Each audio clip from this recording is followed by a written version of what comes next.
So I just got back from 2 weeks of filming in Kenya, and I didn't have time to put my little studio back together yet. And so I'm just filming this video very roughly, but it was important for me to share with you some of the equipment that I took with me, because we went to some very remote area in Kenya to film the Maasai, and it was very challenging, but I also knew that I wanted to create high quality content. And so selecting the equipment that I took with me was very important in order to achieve the look that I wanted to achieve, the quality that I wanted, but yet make it doable in some of those very remote places. So let's dive right in. So this was my second trip to Kenya. I went 5 years ago with a simple DSLR. I had the Sony A7 III and just a tripod and nothing else. And I was able to capture some really good content, but I knew I needed to raise the level this time, especially on the lighting side. When doing interviews, it was just tricky 5 years ago not to have anything, no diffuser, nothing. And so filming those interviews midday with the harsh sunlight coming straight down on top of people, it wasn't ideal. And it worked for what I was doing, but for this particular trip was in preparation for a documentary that I'm hoping to be able to film in the next year, called The Maasai Dilemma. I invite you to visit the website just so you can learn more about the project, or if you want to get involved in helping financially, that'd be great as well. But this time I really wanted to raise the quality of my work. And so it was vital for me to bring along some diffusers and bounce boards just so that I can deal with the daylight. And so I brought both of my pop-ups. I have a 42-inch pop-up, which is a 5-in-1 with the neg, the white, the silver, the gold, and the diffuser. And then I have a 7-foot by 3-foot oval, which is the same thing, diffuser, negative, white, and then a silver gold. And in order to rig those the way I wanted to, I was able to rent 2 C-stands, some sandbags, and some audio equipment, along with a small Ronin in Nairobi. And so those are equipment that I didn't have to, thank God, bring along with me on the flight. So that was super helpful to be able to rent the heavy gear locally and just put those in the van and have those for us to be able to rig, especially the diffuser overhead. And that was the main improvement as far as the interviews are concerned, was to be able to put a diffuser overhead of people. For some of you that have followed me for a little while, you should recognize by now that really the setups are always the same. They change only because of the size or the type of shots we're trying to do. But as far as the principle, the technique, it's always the same thing when dealing with outdoor lighting, or even indoor. Is just now you're using artificial light sources instead of the natural light outside. But really the setup is always the same. You diffuse the top light, the sunlight. And so here I use the C-stand to have the diffuser overhead. And then we need to put a negative on one side to try to create contrast on the person's face, and then use a bounce on the other. I believe we used a silver reflector on her. She has very dark skin, obviously, and so the white just wasn't enough.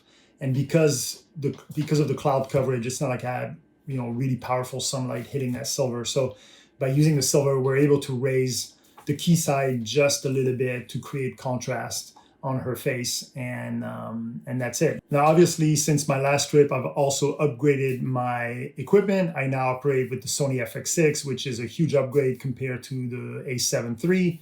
And one of the main tool is obviously the onboard ND filters.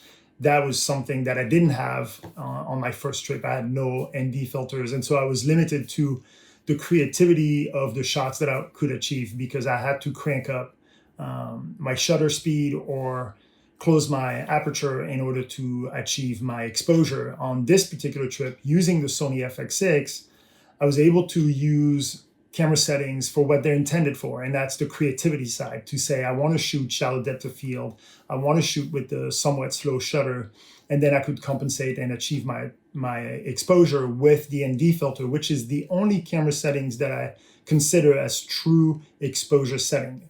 All the other camera settings are really creative settings, not exposure settings. And I have a full video on that. Feel free to go check it out on how I use ND filters to do exposure. So that was key to everything.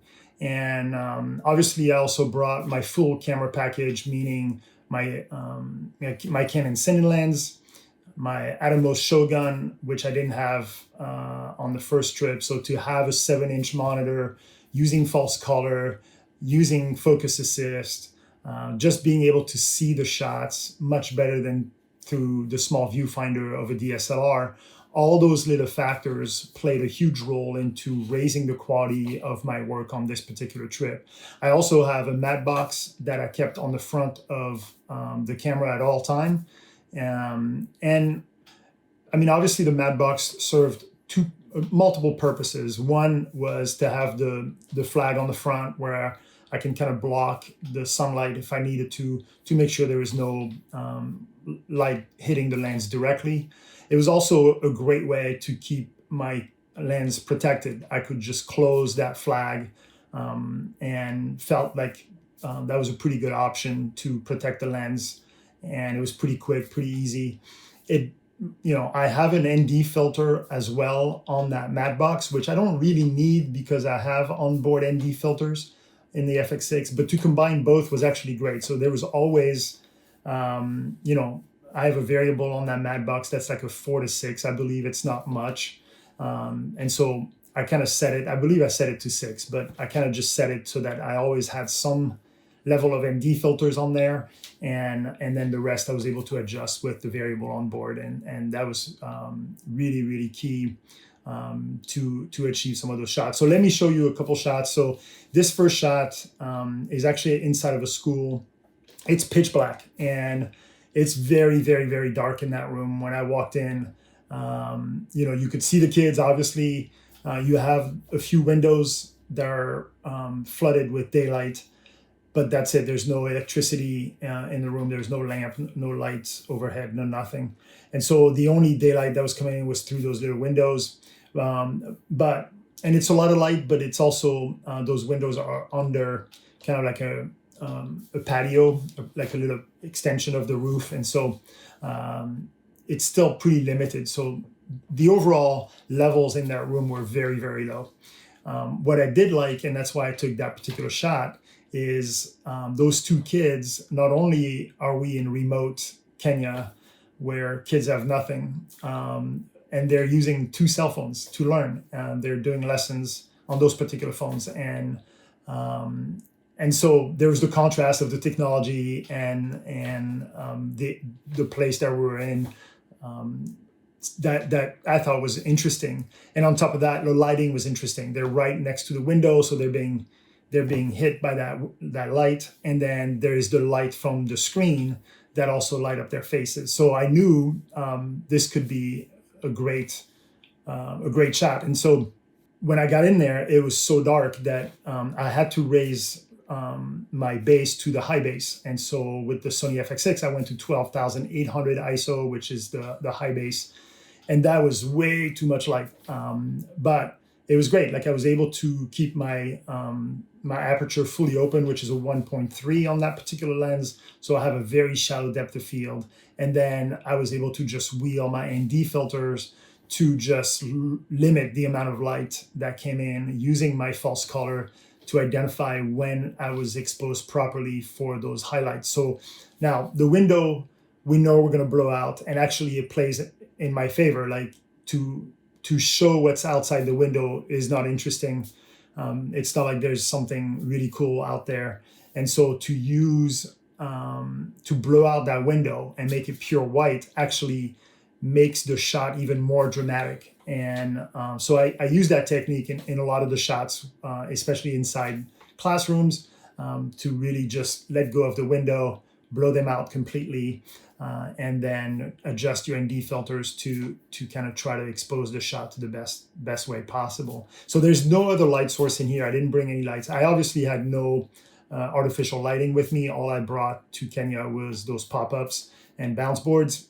So I had no way of plugging in a light and hauling a light. That would have been something way too complicated. So by just using the high base and adjusting the ND filter to expose that particular shot, I was able to achieve something that I think is representative of what I wanted, which is a high quality shot with low depth of field, and shaping the light, using the natural light to create something that's appealing and a little bit dramatic. So that worked out pretty good. And this second shot is the same room. It's just the other side of the room. So same thing. There's a little bit of light coming from those windows, and I do the same thing. Just easily wheel the ND filters until I have the levels that I want. A lot of this content will be packaged in some teasers for the documentary that I mentioned earlier, and also a nonprofit organization that I'm working with. They're the one who brought me to Kenya to do some work for their organization. So all of those will be, all that content will be packaged for them as well. And I'll be able to share more content over the next few weeks and few months from this trip. So hopefully this was helpful. Thanks for watching. And as usual, happy filming.